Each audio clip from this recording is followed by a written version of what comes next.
Welcome back to Hannity. Tomorrow, the UN General Assembly is scheduled to vote on a resolution opposing any recognition of Jerusalem as Israel's capital. This comes after President Trump earlier this month boldly announced his intentions to move our embassy from Tel Aviv to Jerusalem. UN Ambassador Nikki Haley is warning that the U.S. will be taking names. And today, during a cabinet meeting, President Trump doubled down on Ambassador Haley's message. Take a look. I like the message that Nikki sent yesterday at the United Nations for all of these nations that take our money and then they vote against us at the Security Council, or they vote against us potentially at the Assembly. They take hundreds of millions of dollars and even billions of dollars, and then they vote against us. Well, we're watching those votes. Let them vote against us. We'll save a lot. We don't care. But this isn't like it used to be, where they could vote against you and then you pay them hundreds of millions of dollars and nobody knows what they're doing. So, Nikki, that was the right message that you and I agreed to be sent yesterday, and I've had a lot of good comment on it, believe me. People are tired of the United States. The people that live here are great citizens that love this country. They're tired of this country being taken advantage of, and we're not going to be taken advantage of any longer. And joining us now is Israel's ambassador to the United Nations, Dannon.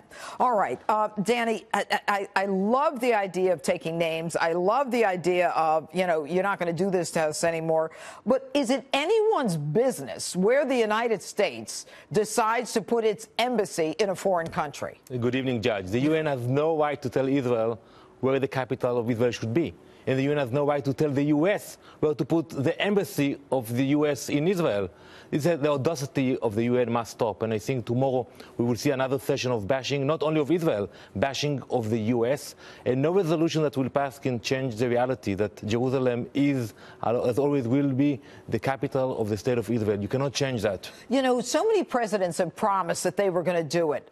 What is it about this president that, I mean, obviously he's much stronger, but why would they promise it and not deliver? What was the harm to them? Were they afraid of these other countries? We see a different kind of leadership, and we appreciate that. It was a courageous, bold decision of President Trump. And not only that, also the veto of Ambassador Haley in the Security Council. Last year, I was in the Security Council, last December, and there was another resolution, and the previous administration supported that shameful resolution. We see the change. We appreciate it. This is the way to handle the UN, to come with your values, with your ideology, and to change the UN. We need to reform the UN. And clearly the president is going to do that. He talked about it with NATO, and now he's talking about it with the UN. But what money?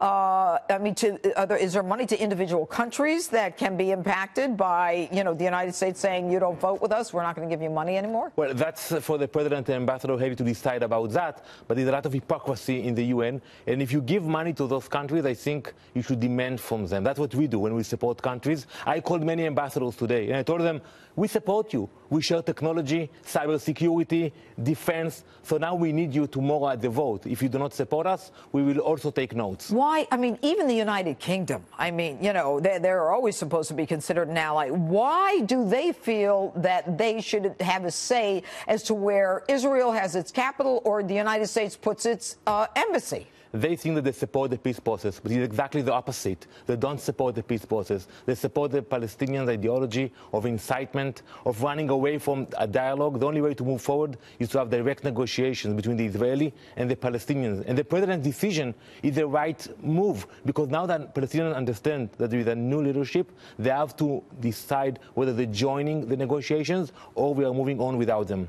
And so, I mean, by saying that, you know, this is going to disrupt the peace process, that's just their excuse. In fact, it hasn't gone forward for a long time. Maybe this is the way to do it. Look what happened in the last 20 years. So many emissaries, so many summits. Nothing happened. I think this is the right approach, and I think the president will be engaged with the peace process. I think so. Anyway, thank you so much, Dannon.